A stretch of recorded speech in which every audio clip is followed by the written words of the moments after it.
Hi, so today I want to share about some realization after kind of meditating for a while, and also learning more and more about meditation practices. So before I knew about kind of mindfulness and meditation things, I assumed that all these meditation teachers, the gurus and stuff, they're like all zen now and bliss all the time, don't feel any anger, they're just like super zen. And that may not be the case, turns out. So one meditation teacher I started to listen to a bit more is Dr. Tara Brach. So she's a Buddhist meditation teacher and also a clinical psychologist. And she told a story where she was doing her morning walk, and she's all like, "Oh, this river is so beautiful, and it's so serene. The scene was so nice. The weather was perfect. The birds are chirping, and she's just having this gorgeous time."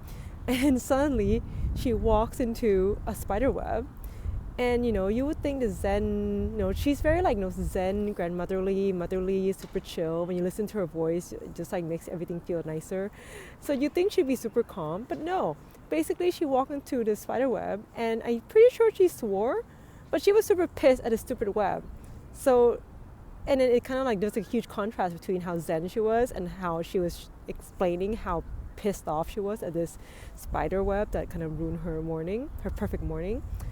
But the thing was that she was able to recognize what's happening, her emotional reaction, and bring herself back to her kind of centered, cultivated calm and contentment quicker.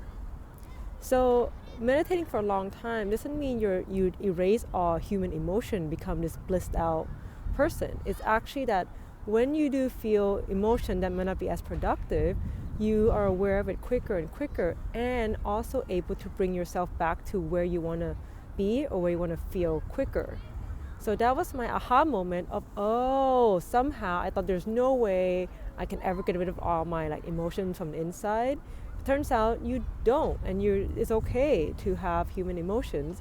It's that you get to choose, and you have way more power to decide in the moment, okay, do I want to keep up with this anger and annoyance?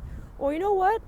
That was a hilarious moment in my life, kind of zoom out, I'm this super zen teacher and I walked through the spider web and I'm still pissed off. So, I'm going to use that as a story in my teachings of how the human condition works. And she went back to being her zen bliss self, and she kind of laughed it off and then kept walking. And it was a cultivated skill that she learned. She was not a calm person to begin with. That's actually why she I think that's why she actually started meditating and exploring that area, because she wanted to kind of cultivate more peace in her life. So her nature was to kind of get annoyed easily, actually, and she was able to quicker and quicker get back to how she wants to feel. So if today something like that happens to you, you may be pissed off all day, it ruins your whole day. Then the more you kind of do the mindfulness practice, it becomes maybe 5 hours, then becomes maybe an hour, then 30 minutes, then 20 minutes. Eventually you might become like her, where it takes maybe a few seconds to realize what's happening, snap herself out of it, and go straight back to kind of the calmness that she's been cultivating. So it's definitely a skill that can be learned. It takes time, takes practice, but it's doable and it's possible.